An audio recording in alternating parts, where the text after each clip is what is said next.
Hi, my name is Dr. Jon Finn. Myself and my team have over 100 years of experience in helping people and teams to be at their best. We've used this, plus the best insights from behavioural science, neuroscience and psychology to create the Me Power Planner. It is tried and tested in helping thousands of people to be at their best more often.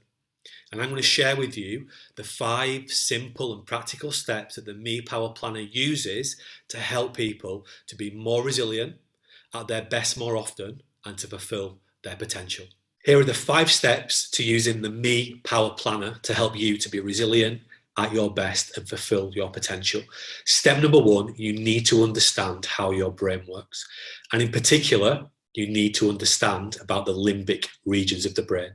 Most of what we're doing most of the time is a habit. It's mindless behavior. It's automatic or semi-automatic. And these limbic regions are driving that automatic behavior. If you want, you can make a mini model of your brain using your hand. So if you put your left or your right hand flat like this, you put the thumb into the middle of your palm like this, you wrap your fingers around your thumb like this. This is a mini model of your brain.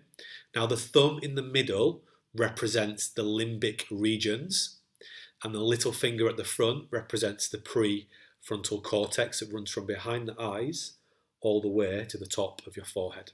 Now what we need to understand is that the limbic regions have evolved to prioritize survival, and we can break that down into 3 core areas. Number 1 is it prioritizes staying alive. Number 2, it prioritises how you're perceived by other people in relation to social status. And number 3, it prioritises saving energy. So that's alive, perceived, energy. So we call this area of the brain the ape brain. Alive, perceived, energy. And we are also great apes, that's our lineage. So we've been evolving as human beings for over 200,000 years, and we have these survival habits. And the modern world means that these survival habits are sometimes becoming problematic for us. And we have to think of these ideas as habits. So worrying is a habit, beating yourself up is a habit, procrastinating is a habit.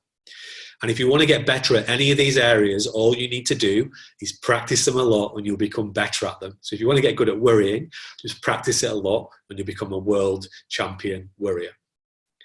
The good news is that we can use the little finger in our model, the prefrontal cortex, what we're going to call the hack brain, to help us to manage the ape brain and to build better habits. Hack stands for helpful, attention, control. And we imagine that a little character called Wilhelmina Power or willpower, you can decide which one it is for you, runs this area of the brain. And we can use Wilhelmina Power or willpower to help us to manage the ape brain. And to help you to get a better understanding of this, in the Me Power Planner program, we've included multiple resources that really go into a lot of detail about how your brain works and how you can build better habits. These include the 8 brain hack animation, which is about 4 minutes long, the audio masterclass around well-being and performance habits and why they are the root cause of all happiness and success challenges. And you can listen to that as a podcast as well on the platform of your choice. And also, we've got a recorded webinar, which is how to build habits for well-being and performance. That lasts about 45 minutes. So some real in-depth resources in the Me Power Planner program to help you to understand about your brain. Once you understand that, step number 2 is downloading the planner. You can download it and print it out, or you can just download it and use the PDF and to make notes in your current planner that you use, or you could buy a new notebook where you take the learnings from the planner and you use that notebook on a daily basis to plan and reflect. Different things work for different people.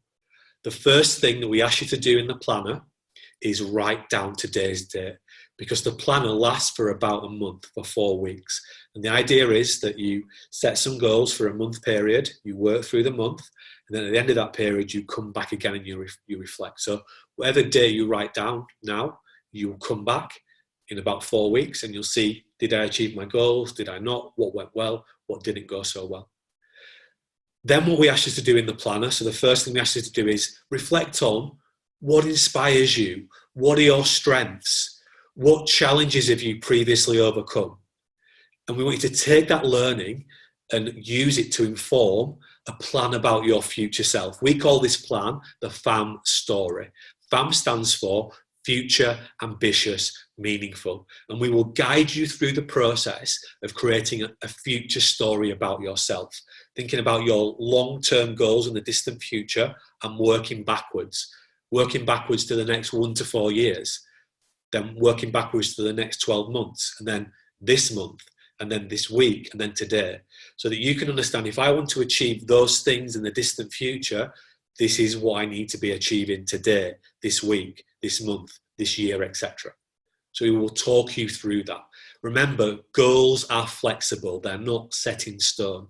And it's better to have goals than not to have them. If we don't have any goals, it's very difficult to manage the 8 brain. If we have goals, we can use those goals to get the 8 brain on board. But they're flexible. We can always change our goals. So remember that, they're not set in stone. Step number 3. Once we've got some big goals for the future, we then need to make sure that we are looking after our brain. Because if our brain isn't working properly, it's going to be very difficult to do anything well in either the short or the long term.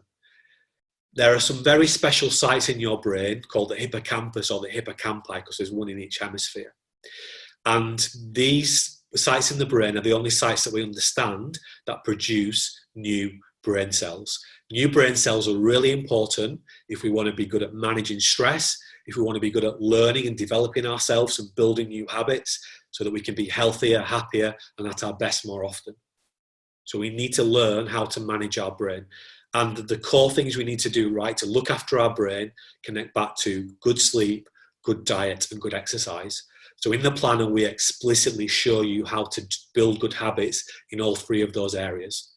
And the core process that we use is called the swap cycle. So to build any new habit, the first thing that we need to do is self-watch. So we might self-watch our sleep. So remember, most of what we're doing most of the time is mindless behavior. So by watching ourselves, we're stepping back from that mindless behavior, and we can use self-watching as the first step to building a new habit. So we might self-watch our sleep, for example.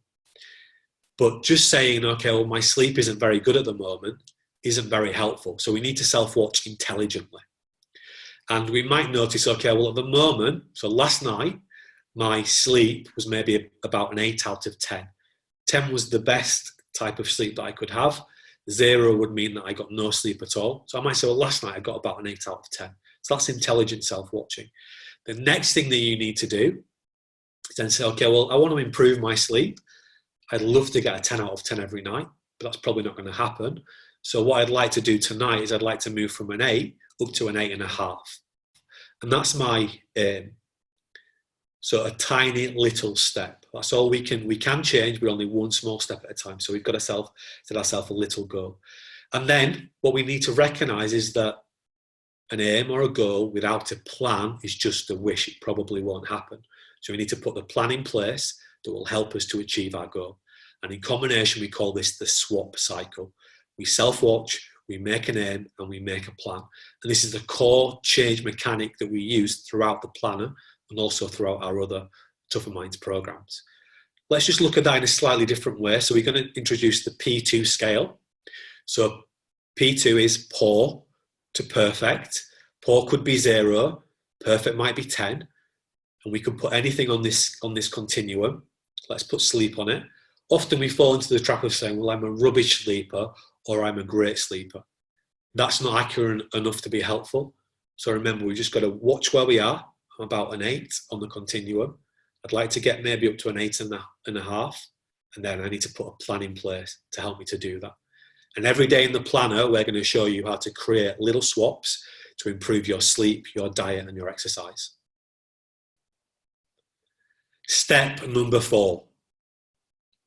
The next thing that we need to do is we need to analyze our current habits, our helpful habits and our unhelpful habits. And we're going to show you how to do that in the planner. But not only that, We'll show you how to target one small specific habit at a time, and we'll show you how to replace that habit with something that's much more helpful. And we have several tools that help you to do this. One is the APE habits reflection. One is the it would be helpful if reflection plan. And this will help you to identify your strengths and your weaknesses in terms of habits, and help you just to focus in on one small helpful habit at a time. And once you've targeted a habit, we'll show you how to build new helpful habits using the habit building plan. This plan is highly sophisticated, but really simple and practical to use. It's drawing on the best behavioural science that we understand and our 9 action factors model. You don't have to worry about those details, because the habit building plan takes care of the details and makes it really easy for you to plan how to build a new habit. Step number 5. Now you're ready to go. You're ready to begin week number 1. So you target the habit that you want to work on that week. You set your goals for the week using the FAM form. You can also use the weekly wall chart as an overview summary for the week. You can print this out, or you can stick it on your fridge like I do, and I update this every single day, giving myself a tick if I achieve my goals, and I also record how much exercise I've done each day. And then there are 3 simple actions that you need to take each day that will give you the best chance of being at your best. Number 1, you need to plan and reflect around your sleep, your diet, your exercise, and you create a swap focusing on one of those areas. Number 2, you create a willpower story to plan your day and give yourself the best chance of using every minute as effectively as possible. And we've got a section in the Me Power Planner program that shows you how to create really good willpower stories. And number 3, at the end of the day, you reflect on how well you did your best to be at your best. And then you get to the end of the week, you reflect back on the goals that you set, see if you'd achieved them or not, and then you plan ahead for the next week. And you do that for 4 consecutive weeks. And then you start the planning program again, and you can use it month after month, year after year. And that's the Me Power Planner and the 5 simple and practical steps that have time and again proven to make it easier for people to be resilient, at their best, and to fulfill their potential.